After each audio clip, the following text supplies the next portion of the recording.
नमस्कार दोस्तों, स्वागत है आप सबका भद्रा इस अकेडमी में। चलिए शुरुआत करते हैं आज daily current affairs of 2 April 2022। Source main जो सोर्स रहेगा यह है द असम ट्रिब्यून और डिफरेंट अदर नेशनल डेलीज भी हम लोग रेफर करेंगे, जिससे हम लोग प्रीलिम्स पर्सपेक्टिव में, मेंस पर्सपेक्टिव में जो इंपॉर्टेंट पॉइंट्स हैं उसको एक प्रॉपरली एक्सट्रैक्ट कर सके, राइट। तो चलिए शुरुआत करते हैं, बट शुरुआत करने से पहले let me tell you that downloading link जो रहेगा पीडीएफ का, ये नीचे डिस्क्रिप्शन सेशन में दिया हुआ रहेगा, राइट। तो वहाँ पे आप डायरेक्टली जाकर डाउनलोड भी कर सकते हो। And regarding the admissions in Bhadra S academy, if you at all want then you can directly contact on to these numbers directly. Okay, देख लेते हैं दोस्तों, कल कुछ हम लोगों ने एमसीक्यूज दिया था, इन एमसीक्यूज को पहले सॉल्व कर ले। ओके चलो, सबसे पहला एमसीक्यू है, consider the following statements regarding Irrawaddy dolphin. Irrawaddy dolphin के रिलेटेड कुछ स्टेटमेंट्स है थे दिए हुए।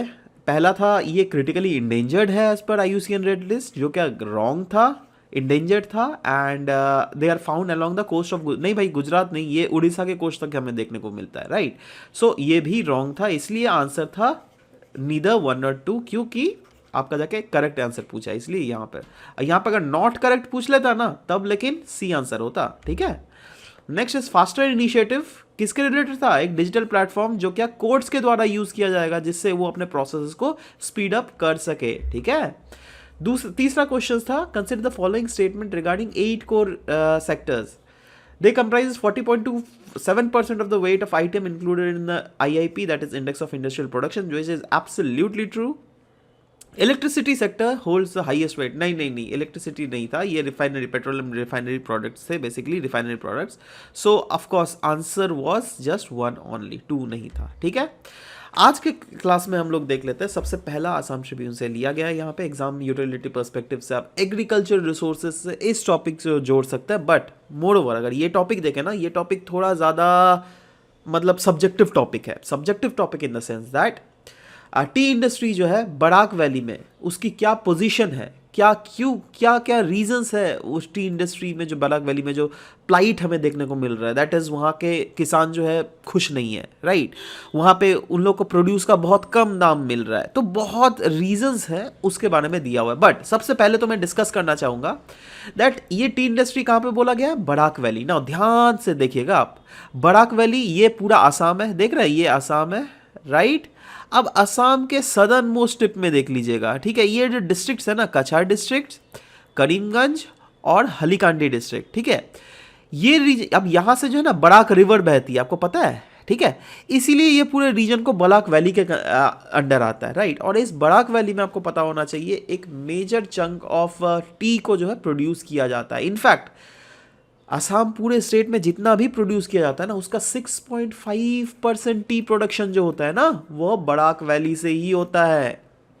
नाउ अभी प्रॉब्लम क्या क्या है टी इंडस्ट्री को जो कि बराक वैली में फेस किया जा रहा है, वह पहला है high cost of production, that is production cost high हो जा रहा है। फॉर एग्जाम्पल, मैं इसका एग्जाम्पल क्या होता है बता रहा हूँ।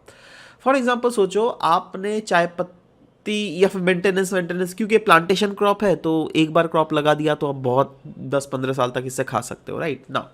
चलो, बट कोई एक इनिशियल खर्चा तो आता है ना जी, उसको मेंटेनेंस का खर्चा, राइट, उसके बाद लेबर्स को देने का खर्चा, क्योंकि जो चाय पत्ती को एक्सट्रैक्ट करते हैं, ठीक है। सोचो टोटल खर्चा मिलाकर आपका आ गया अराउंड 100 रुपया, ठीक है। अब आप क्या एक्सपेक्ट करोगे दैट आपको कमाई होनी चाहिए मिनिमम 300 से 400 रुपये तो होनी चाहिए यार, है ना, 100 रुपये के इन्वेस्टमेंट में। बट आपको अगर सिर्फ कमाई हो रहा है 130 रुपया ही कमाई हो रहा है, या फिर 120 रुपया ही कमाई हो रहा है, तो आप क्या बोलोगे, या क्या ये कमाई है? नहीं, बहुत कम कमाई है ना। तो इनडायरेक्टली आप क्या बोल सकते हो दैट प्रोडक्शन कॉस्ट जो है ना वो काफ़ी ज़्यादा बढ़ गया है, ठीक है। दूसरा है जोग्राफिकल डिसएडवांटेज के कारण भी एक बहुत बड़ा यहाँ पे रीज़न है। जोग्राफिकल डिसएडवांटेज क्या है? अब देखो, इनको क्या होता है ना दैट ट्रांसपोर्टेशन कॉस्ट बहुत ज़्यादा उठाना पड़ता है, क्योंकि यहाँ से ले जाकर टी को अल्टीमेटली ले जाकर मेन टी सेंटर में हमें बेचना पड़ता है इन्हें, ठीक है। तो प्रॉब्लम क्या हो गया है दैट यही बहुत बड़ा जोग्राफिकल डिसएडवांटेज इसको यहाँ पे मिला ना। इस जोग्राफिकल डिसएडवांटेज को आराम से घटाया जा सकता है। सोचो यहीं पर एक तो एक सेलिंग पॉइंट रख दे, तो यहाँ जितना भी प्रोड्यूस हो रहा है टी पॉइंट या फिर इसके आजू बाजू वाले रीजन में, तो उसको जाके सीधा यहीं पर सेल कर देंगे, है ना। इससे क्या होगा दैट इतना जो हाईयर ट्रांसपोर्टेशन कॉस्ट इनको देना पड़ रहा है वो नहीं देना पड़ेगा। ये जो जोग्राफिकल डिसएडवांटेज वाला जो पॉइंट है ये भी चला जाएगा। कहीं ना कहीं अनरिन्यूमरेटिव प्राइस मिल रहा है, ऑफकोर्स वही ना बोल रहा है, देखो ना, कम जितना ज़्यादा खर्चा लग रहा है उसके हिसाब हिसाब से जो मिलना चाहिए वो चीज़ नहीं मिल पा रहा है इन्हें, ठीक है। क्लाइमेट चेंज का तो एक नेगेटिव इम्पैक्ट है ही, पावर क्रंच भी एक बहुत बड़ा नेगेटिव, लैंड और लेबर प्रोडक्टिविटी इन रीजन्स में बहुत ही ज़्यादा घट गई है। टी प्राइसेस जो है वो ब्रह्मपुत्र वैली के कंपैरेटिवली इस रीजन में बहुत ही कम दाम मिलता है। इनफैक्ट अगर बैराक वैली में देख लीजिएगा 2019 लेवल्स के बाद से जो टी प्रोडक्शन है ना इस रीजन में बहुत ही ज़्यादा घट गया है। क्यों? क्योंकि टी की जो यील्ड है ना वह घट जा रही है। अब देखो ये, लेकिन जो क्यों घट रही है, क्यों डिसएडवांटेजेस पोजीशंस है, ये काफ़ी ज़्यादा कॉम्प्लेक्स है। क्योंकि आप देखो ना स्लो यील्ड क्यों हो रहा है, आप इसको सीधा क्लाइमेट चेंज से जोड़ सकते हो, ठीक है। डिक्लाइनिंग प्रोडक्शन क्यों हो रहा है, अगेन क्लाइमेट चेंज से जोड़ सकते हो। अगेन सिर्फ क्लाइमेट चेंज ही नहीं, क्यों पावर क्रंच से नहीं जोड़ सकते क्या? एब्सोल्युटली जोड़ सकते हो, राइट। अनरिन्यूएबल प्राइसेस से नहीं जोड़ सकते हो क्या? एब्सोल्युटली, क्योंकि अगर सोचो आपको ज़्यादा पैसा मिल ही नहीं रहा है तो आप सोचोगे यार कितना मेहनत करूँ इसमें, ठीक है। तो इस टाइप के कहीं ना कहीं एटीट्यूड आ ही जाती है।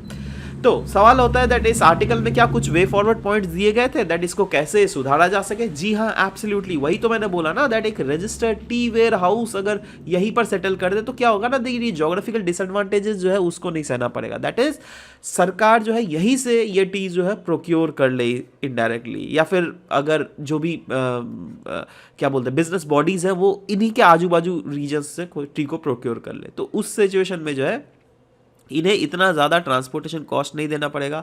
इन्हें वो फील नहीं होगा दैट हाँ ज्योग्राफिकल कॉस्ट हमें ज़्यादा मिल रहा है, ठीक है। अब प्रेफरेंशियल ट्रेड एग्रीमेंट अगर बांग्लादेश के साथ हम लोग बना ले, क्योंकि देखो यहीं पर यह कहाँ कितना दूर है भाई, इधर ही तो बांग्लादेश है, यही तो पूरा बांग्लादेश ही तो है ये ऑलमोस्ट, है ना। तो अगर प्रेफरेंशियल ट्रेड एग्रीमेंट बना ले दैट चलो भाई आप हमारे टी यहीं से डायरेक्टली खरीद लो, ठीक है, तो कोई टेंशन ही नहीं होगा, है ना। तब तो जल्दी से इनका टेंशन फ्री हो जाएंगे ये।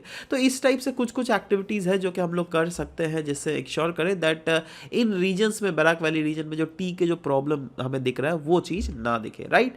नेक्स्ट अगेन आसाम ट्रिब्यून से लिया गया दोस्तों। एक्चुअली स्टेट असेंबलीज ने बहुत सारे बिल्स पास किए हैं, उसी के बारे में exam utility point of view से GS2 पार्लियामेंट से आप इस चीज़ को रिलेट कर सकते हैं। कुछ कुछ बिल्स के बारे में दी हुई, जैसे आसाम एक्साइज अमेंडमेंट बिल जो कि प्रोवाइड करेगा ज़्यादा पावर टू पुलिस जिससे वो डील कर सके एक्साइज रिलेटेड क्राइम्स को रिलेटेड, राइट। दूसरा है Assam state youth commission bill 2022 जो क्या कॉन्स्टिट्यूट करता है commission for educating and empowering state का यूथ्स, राइट। तीसरा है Assam contingency fund augmentation of corpus bill 2022 जिससे इन्हांस होगा annual contingency fund from 200 crore to 2000 crore, जो कि अगेन मतलब अगर आप देख लीजिएगा उड़ीसा के बाद आसाम दूसरा डिस्ट्रिक्ट ऐसा मतलब स्टेट ऐसा बन जाएगा जहाँ पे इतना ज़्यादा कॉर्पस फंड है इसका, right. Next is Assam aid to industries small and cottage industries repealing bill 2022 इसलिए लाया गया जिससे रिड्यूस किया जा सके रेगुलेटरी और कंप्लायंसी बर्डन्स ऑन द सिटीजन, साथ ही साथ बिजनेस, है ना। इससे क्या होगा that cottage industries small industries को और भी ज़्यादा प्रमोशन बढ़ावा मिलेगा। मतलब आप बोल सकते हैं दैट हाँ कहीं ना कहीं जो पुलिस राज था ना उससे थोड़ा दूर जाएगा, है ना।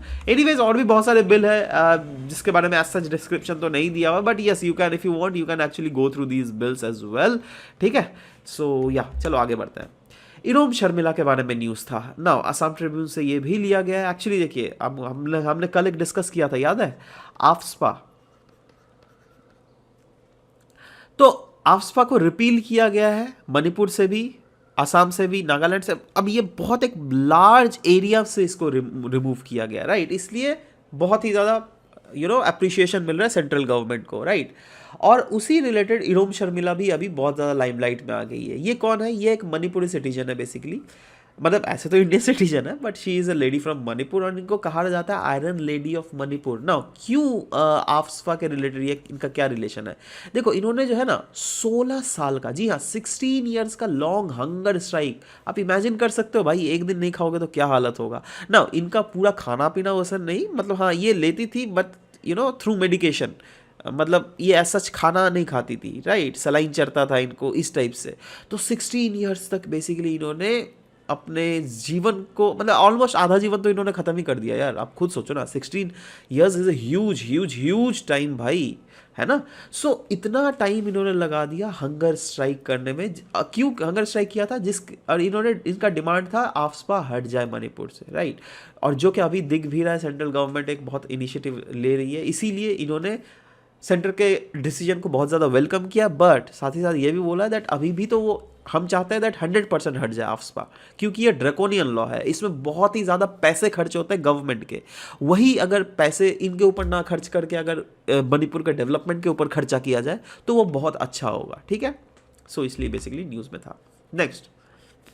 नेक्स्ट बोला जा रहा है record nesting of olive ridley turtles, the Hindu से ये लिया गया है दोस्तों। Exam utility point of view से, आप प्रीलिम से तो डायरेक्टली बहुत सारे फैक्ट्स हैं, मैं बताऊंगा ही अभी, डोंट वरी, वो जोड़ ही सकते हैं, बट साथ ही साथ GS3 कंजर्वेशन से भी आप इसको जोड़ सकते हैं। और साइंटिस्ट ने अभी अराउंड 6000 टर्टल्स को देखा that they are gathering and they are showing the breeding behaviour. Now इनके that is olive ridley turtles के ब्रीडिंग बिहेवियर को कहते क्या है, उसको कहते हैं अड़ीबादा। ध्यान दीजिएगा, ये एक स्पेनिश वर्ड है जिसका मतलब है अराइवल बाई सी, और ये सिर्फ nesting behaviour olive ridley turtles का ही नहीं बल्कि कैंप रेडली टर्टल्स के भी मास नेस्टिंग बिहेवियर को यह दर्शाता है, right. And this is highest nesting which has broken all the records of the coast, और ये साल दर साल आपको ये चीज देखने को ही मिल जाएगा, राइट।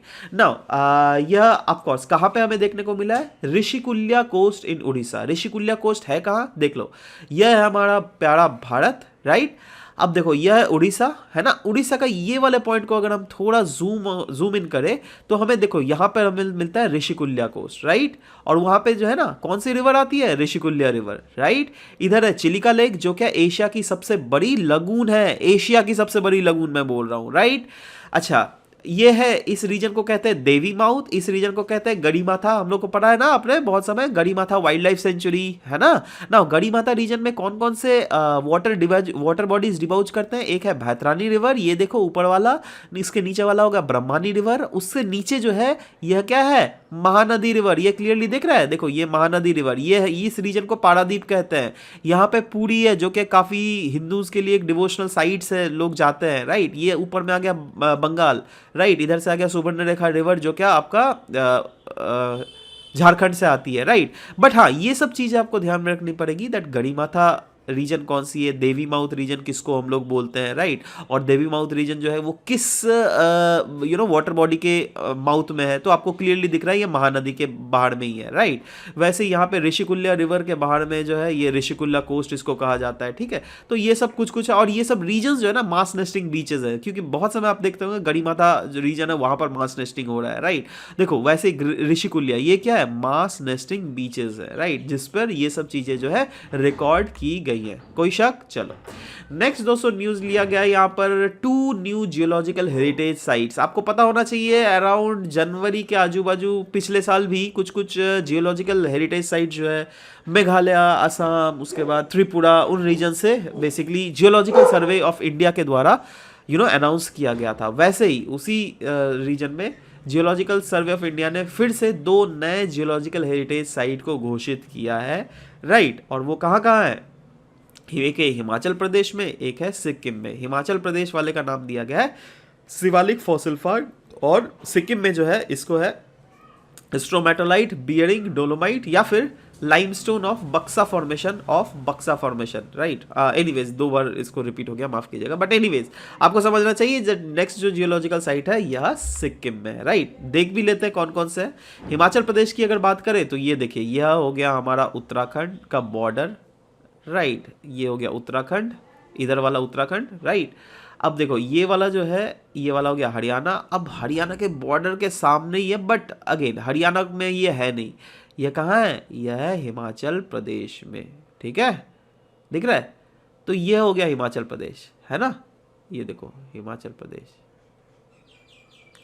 राइट।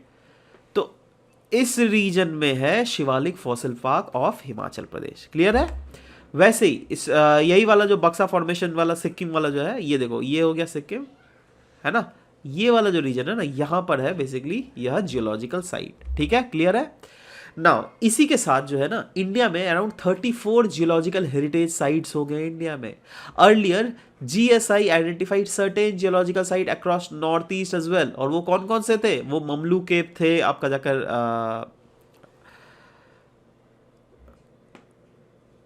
कहाँ पर बताइए, तो कंफ्यूज हो रहा हूँ मैं भी एनीवेज वो मेघालय में था, ठीक है, हाँ। उसके बाद थेरीघाट मेघालय में था, उमानंदा असम में, है ना, चाबी मुड़ा और उनाकोटी ये अलग अलग साइट्स है, लेकिन ठीक है, जो क्या त्रिपुरा में है। संगीत सागर संगीत सार सो लेक, जिसको माधुरी लेक भी कहा जाता है, राइट, यह अरुणाचल में है। रीखतलांग मिजोरम में। नागा हिल ओफ्लियोलाइट वो नागालैंड में अगेन, ठीक है। तो ये सब कुछ कुछ थे। वैसे अगर आपको पता होना चाहिए दैट और भी जो साइट्स हैं, देखो वैसे मैं सारा साइट्स का नाम नहीं लिया, बट कुछ कुछ चीज़ें हैं जो कि आपको डायरेक्टली प्रीलिम्स में पूछे जा सकते हैं। या फिर सोचो ना, ऐसा अगर पूछ लिया दैट बताओ इनमें से कौन सा आपका जाकर geological heritage site of India में आता है, राइट। तो कुछ भी अगर याद रहे ना, then also that is fine, right. जैसे marine Gondwana fossil park in Chhattisgarh, Shivalik vertebrate fossil park in Himalayas, of course stromatolite park in Rajasthan, pillow lava in Karnataka, है ना। उसके बाद Eparchaean unconformity and Tirumala hills in Andhra Pradesh, then Lonar lake of Maharashtra. So these are few of the example which can be said. Anyways next देख लेते हैं, ठीक है, हम लोग जियो हेरिटेज साइट तो देख रहे हैं, बट ये हेरिटेज साइट है क्या? जियो हेरिटेज साइट देखो, यहाँ पे ना कुछ ऐसी जियोलॉजिकल फीचर्स आपको देखने को मिलेंगे जो क्या इनहेरेंटली बहुत ही ज़्यादा सिग्निफिकेंट है, साथ ही साथ कल्चरली भी जो इसका एस्पेक्ट इंपॉर्टेंस है वो बहुत ज़्यादा है। क्यों? क्योंकि कहीं ना कहीं डायरेक्टली या फिर इनडायरेक्टली अर्थ का जो इवोल्यूशनरी हिस्ट्री है ना, उस पर प्रकाश डालता है, right. Geological survey of India parent body है which is making efforts in identification and protection of geo heritage sites, right. तो ये सब कुछ कुछ फैक्ट्स है जो कि आपको याद रखने पड़ेंगे।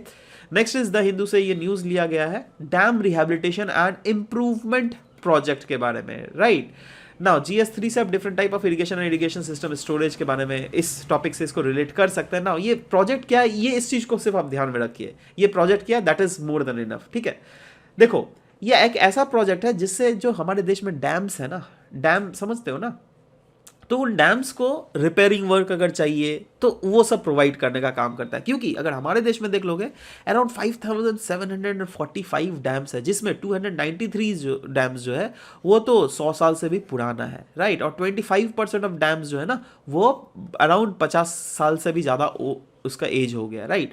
तो बिल्कुल ज़रूरी है दैट डैम से रिलेटेड डिजास्टर को रोकने के लिए और दुनिया भर में आप देख रहे हैं क्लाइमेट चेंज हो रहा है, रेनफॉल पैटर्न शिफ्ट हो रहा है, तो वो सब सारे कंसर्न्स को मद्देनजर देखते हुए हमें जितने पुराने डैम्स है उसको प्रॉपर से रिनोवेट करने की जरूरत है ना जी, नहीं तो कल को कुछ ना कुछ भी उल्टा पुल्टा हो सकता है, राइट।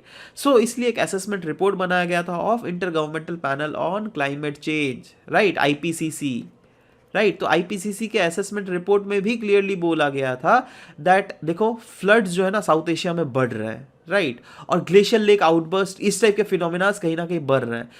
क्यों? क्योंकि टेम्परेचर राइज हो रहा है। क्यों? क्योंकि ग्लोबल वार्मिंग बढ़ रही है ना। तो यह सब देखते हुए जब हमको पता है दैट आने वाले समय में जो वाटर का प्रोपोर्शन है हद से ज़्यादा हो सकता है, तो क्यों ना हम अभी से एक्शंस लेना स्टार्ट कर दें, राइट, जिससे फ्यूचर में वो प्रॉब्लम हमें देखना ना पड़े, राइट।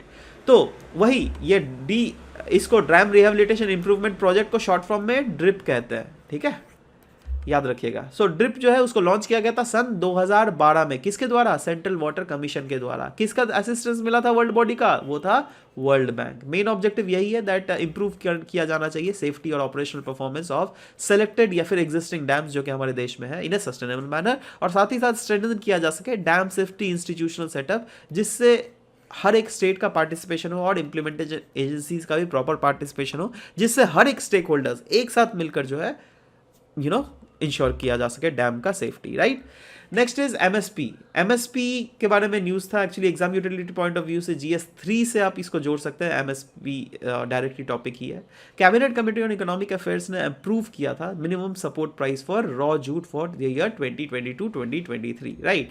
नाउ सवाल होता है MSP होता क्या? देखो MSP मतलब minimum support price, stands for MSP, right?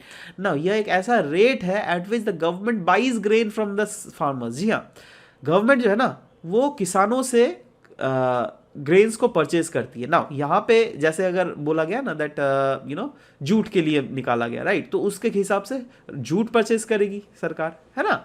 अच्छा, सवाल होता है दैट ठीक है ये MSP के सरकार खुद से डायरेक्टली बोल देती है, कुछ भी जो मन में है वो बोल देती है? नहीं, इसके लिए कमीशन सेटअप किया गया था जिसको हम लोग कहते हैं CACP, that is commission for agriculture cost and prices.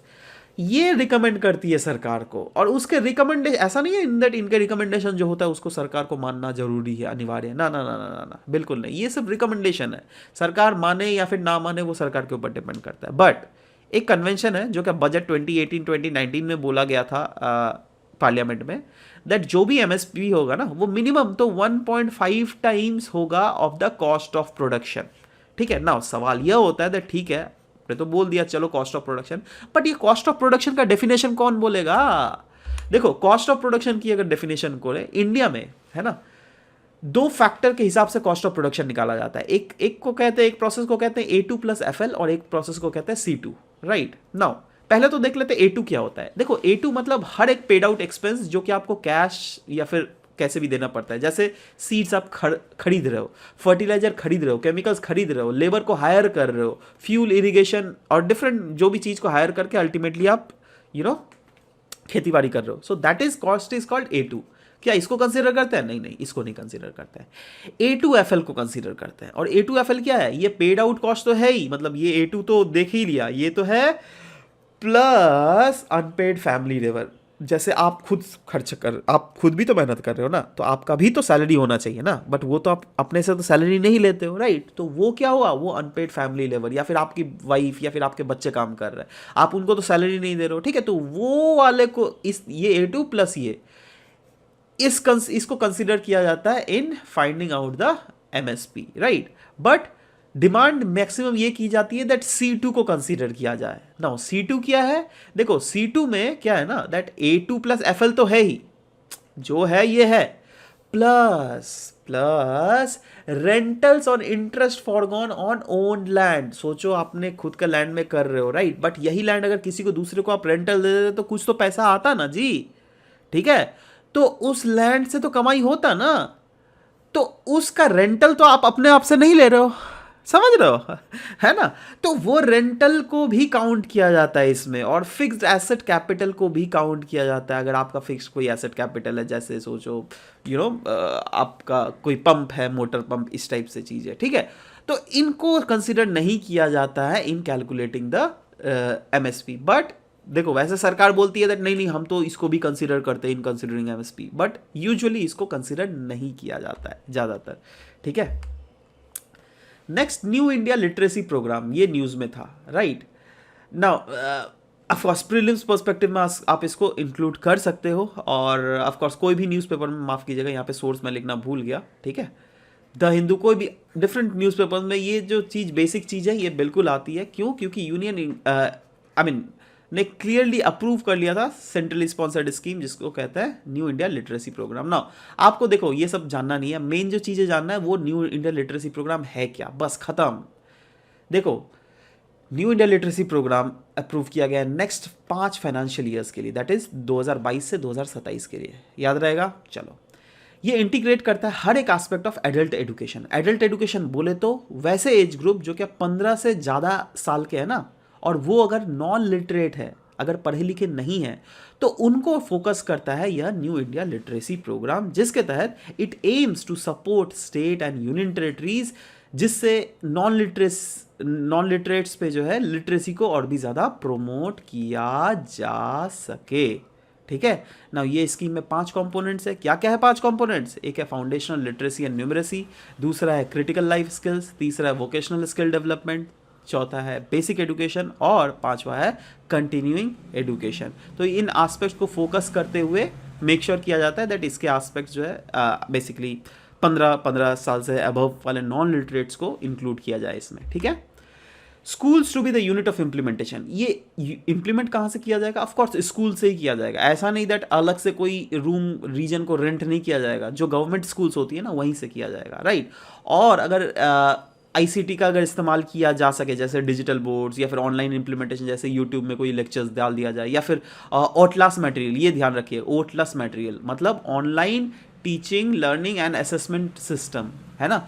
तो इस सिस्टम के आधार पर भी कोशिश की जा रही है वोकेशनल ट्रेनिंग जो है 15 साल से के आगे वाले नॉन लिटरेट्स को जो है प्रोवाइड किया जा सके, ठीक है। Next ramp scheme, basically initiative आप बोल सकते हैं, GS2 से गवर्नमेंट पॉलिसीज से आप इस टॉपिक को रिलेट कर सकते हैं।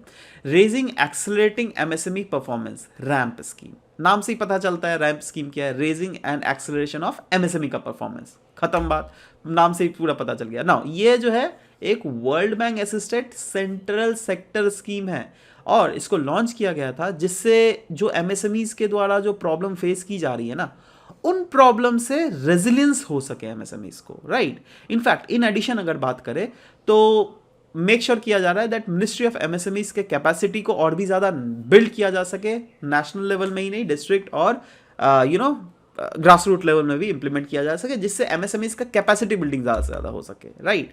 नाउ क्यों ज़रूरत है इस टाइप के स्कीम का, रैम्प स्कीम का? क्योंकि देखो 40% MSMEs जो है ना इंडिया में, उनके पास फाइनेंस नहीं है, राइट। तो अगेन ये जो कैपेसिटी जो बिल्ड करेगा रैम्प स्कीम, तो उसके तहत इनडायरेक्टली डायरेक्टली कहीं ना कहीं फाइनेंस का भी प्रोविजन होगा, है ना। और हमें पता होना चाहिए दैट इंडियन इकोनॉमी के लिए MSMEs जो है बैकबोन है। क्यों पता है? क्योंकि एक तो एक मेजर चंक ऑफ एक्सपोर्ट जो होता है वो MSMEs के थ्रू होता है। MSMEs जो है मेजर चंक ऑफ एम्प्लॉयमेंट भी प्रोवाइड करती है। जी हाँ, किनको? आप जाके अनसिक्योर्ड रीजन में, मतलब unsecured in the sense that यह बेसिकली एम्प्लॉयमेंट प्रोवाइड करती है वैसे टारगेटेड ग्रुप्स को जो क्या सरकार के मतलब अनऑर्गेनाइज जो है, मतलब जो जिनका सेक्टर ऑर्गेनाइज नहीं है, राइट। और आपको तो पता ही है अनऑर्गेनाइज सेक्टर कितना ज़्यादा बड़ा है, अराउंड 90% से भी ज़्यादा जो है अनऑर्गेनाइज सेक्टर में हमारा इंडिया में अभी वर्कफोर्स काम कर रही है, राइट।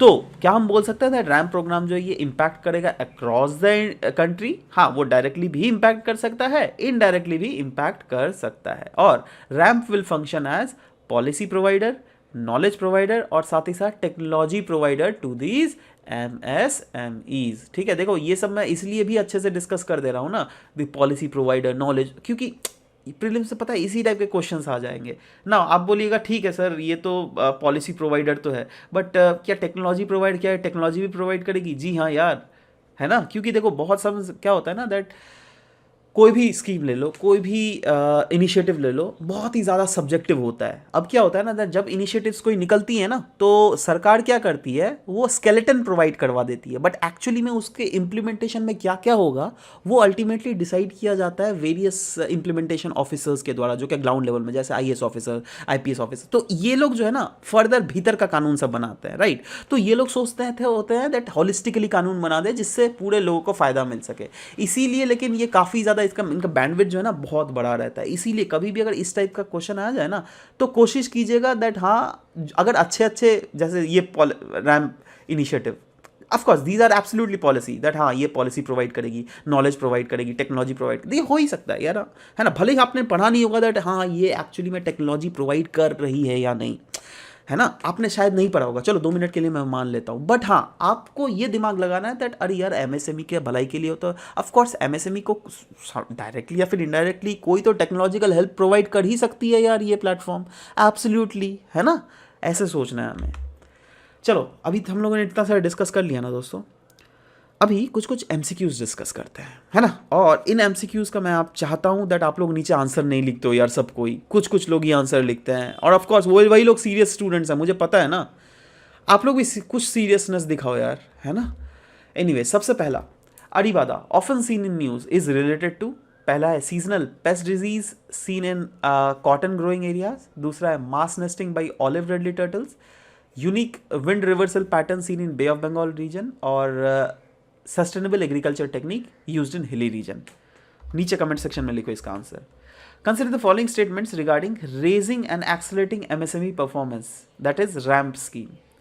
पहला जो ऑप्शन दिया हुआ वो है it is a new development bank it is a new development bank assisted central sector scheme. ठीक है, ध्यान देना, ये वर्ड प्ले ऐसा मत समझना वर्ड प्ले किया गया, राइट। सिंपल सा बात है, ये जो है एक है न्यू डेवलपमेंट बैंक के द्वारा असिस्टेड सेंट्रल सेक्टर स्कीम है, और दूसरा है it will help in building MSME capacity eight national level. ठीक है, सो आपको बताना करेक्ट ऑप्शन क्या है, 1 only, 2 only, both, none. Next is consider the following statement regarding DRIP, that is dam rehabilitation and improvement project. DRIP project was launched in the year 2020 by Central Water Commission और दूसरा है it aims to improve the safety and operational performance of selected existing dams which among the above statement is और are correct, one only, two only, both, none. ठीक है, तो ये 3 questions दिए गए, मैं चाहता हूं उसका आप आंसर जरूर लिखें। नाउ आज का जो मेंस क्वेश्चन फॉर प्रैक्टिस है आपके लिए वह यह है, अभी श्रीलंका के रिलेटेड आपको पता है दैट वहाँ पे इकोनॉमिक क्राइसिस चल रहा है, राइट। तो इसी रिलेटेड बहुत ही ज़्यादा हमें न्यूज़ देखने को मिल रहा है डिफरेंट न्यूज़पेपर्स से, राइट। तो हम लोगों ने एक्सट्रैक्ट किया है, एक क्वेश्चन बनाया है। अगर आपको पूछ ले दैट बताओ भाई करंट इकोनॉमिक सिचुएशन क्या है श्रीलंका का, और इससे इसका इम्पैक्ट इंडिया के सोवरेनिटी पर क्या पड़ रहा है। देखो श्रीलंका का इकोनॉमिक सिचुएशन का इम्पैक्ट इंडिया के सोवरेनिटी पे, देख रहे हो, ऐसे ही रिलेशन होता है। बच्चे क्या होता है इनिशियल जो छोटे मतलब जो नए नए बच्चे होते हैं ना, वो लोग डर जाता है, अरे भाई ये कैसे हो गया, उनका इकोनॉमिक कंडीशन से हमारे सोवरेनिटी पे कैसे नुकसान पहुंच रहा है। तो देखो क्वेश्चन, आप, मैं यह नहीं बोल रहा हूँ दैट इंडिया के ऊपर क्या इंपैक्ट पड़ रहा है, मैं बोल रहा हूँ एकदम स्पेसिफिक, मैं बोल रहा हूँ इंडिया के सोवरेनिटी के ऊपर क्या इंपैक्ट पड़ रहा है, ये बताओ। ठीक है, क्योंकि इंडिया का सोवरेनिटी अगर बोलोगे ना दैट वो भी, लेकिन सिर्फ और सिर्फ सिक्योरिटी वाइज में ही एक सोवरेनिटी नहीं होता, इकोनॉमिक सोवरेनिटी भी होता है, वेरियस सोवरेनिटी होता है, राइट। तो बैंडविड्थ को बढ़ाइए आप अपने सोच का, राइट। एनीवेज आंसर में आप क्या स्टार्ट कर सकते हो, आप प्रेजेंट सिचुएशन दे सकते हो इंडिया श्रीलंका में चल क्या रहा है। नो डाउट श्रीलंकन गवर्नमेंट जो है रिसेंटली उन्होंने इकोनॉमिक इमरजेंसी डिक्लेयर किया गया, right. And the country is witnessing अनडाउट मतलब unprecedented rise in food price, एक डिप्रिशिएटिंग करेंसी उनकी बहुत ही बर्बाद जा रही है, और रैपिडली डिप्रेटिंग फॉरेक्स रिजर्व भी उनका घटते ही जा रहा है ना। कौन कौन से फैक्टर्स है which has led to the current economic crisis in Sri Lanka. एक तो है पुअर टूरिज्म इंडस्ट्री उनकी, देखो क्या है ना दैट कोविड-19 के पैंडेमिक के बाद जो ये इंडस्ट्री बर्बाद हो गई है, क्योंकि पूरा दुनिया भर में यार ट्रैवल ही बैन हो गया था ऑलमोस्ट, ठीक है। तो अब खुद, और इनकी जो इकोनॉमी अब देखिएगा ना, तो इनका हाई डिपेंडेंस है ओवर टूरिज्म, ठीक है, इसलिए सारा बर्बाद हो गया, ठीक है। दूसरा है शॉर्टेज ऑफ फॉरेक्स रिजर्व। अब देखो फॉरेक्स रिजर्व भी इनकी कमी हो गई है, क्यों, क्योंकि बहुत ही इनके गवर्नमेंट के द्वारा बहुत ही इम्प्रैक्टिकल स्कीम्स लागू कर दिए जाते थे, है ना। अब उसमें ही अगर आप इन पैसों को खर्च कर दे रहे हो तो कैसे चलेगा। जैसे ओवरनाइट ट्रांजिशन उन्होंने कर दिया था ऑर्गेनिक फार्मिंग में, ऐसे ये तो एक छोटा सा एग्जांपल है, और भी बहुत ऐसे फालतू फालतू उन्होंने स्कीम्स लगाए हैं अपने देश में, जिससे पूरा उनका इकोनॉमी का बेड़ा गर्क हो गया है, right. Next is depreciation of their currency. जी हाँ, वैल्यू ऑफ श्रीलंकन रुपी अगर देख लीजिएगा वो डिप्रिशिएट किया by around 8% so far this year. Rise in the price of food items. जी हाँ, श्रीलंका जो है ना वो डिपेंड बहुत ज़्यादा करता है on the import to meet even its basic food supplies. So the prices of food items have rise in with depreciating rupees. जी हाँ, एब्सोल्युटली। डेप्ट भी बहुत ज़्यादा है उनके ऊपर, चाइना का आपको पता ही है ना। और चाइना के कारण श्रीलंका ने चाइना से इतना ज़्यादा डेप्ट ले लिया ना, तो डेप्ट टू जीडीपी रेशियो उनका बहुत ही ज़्यादा 2020 को तो बहुत ही ज़्यादा राइज हो गया था। तो एनीवेज ये कुछ फैक्टर्स है जिसके कारण श्रीलंका में अभी सिचुएशन हमें देखने को मिल रहा है ना। इंडिया का स्ट्रैटेजिक इंटरेस्ट इससे कैसे हार्म होता है, देखो पहला तो इंडिया का स्ट्रैटेजिक इंटरेस्ट कैसे हार्म होता है, कोलंबो पोर्ट जो है ना वहाँ से इंडिया का 70% जो है कंटेनर कार्गो वहीं से इंडिया का आता है। दैट इज, सोचो अगर इंडिया में क्या होता है ना दैट हमारा पोर्ट्स बहुत ज़्यादा बिजी रहता है, तो पहले हम लोग उन कार्गोज को यहाँ पे आने बोलते हैं, उसके बाद यहाँ से फिर से इंडियन पोर्ट में आता है, ठीक है।